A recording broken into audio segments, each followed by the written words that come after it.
মানুষ গুনাহ করবে, গুনাহ করা মানুষের জন্য স্বাভাবিক।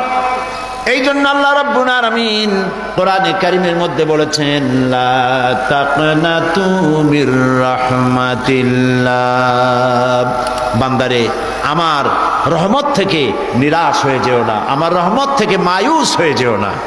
মায়ুসি, হতাশা এক প্রকারের কুফরি, হতাশাগ্রস্ত হওয়া যাবে না। গুনাহ করেছো, তওবা করো, আল্লাহ তাআলা মাফ করে দিবেন। সুবহানাল্লাহ বলেন। হাদিস শরীফে এসেছে, আল্লাহ তাআলা বলেছেন, হাদিসে কুদসি আল্লাহ তাআলা বলেছেন, আমার রহমত আর আমার গজব এই দুটিতেই কম্পিটিশন করতেছিল। এই কম্পিটিশনে, এই প্রতিযোগিতায় আমার গজব হেরে গেছে, আমার রহমত জিতে গেছে। সুবহানাল্লাহ, সুবহানাল্লাহ।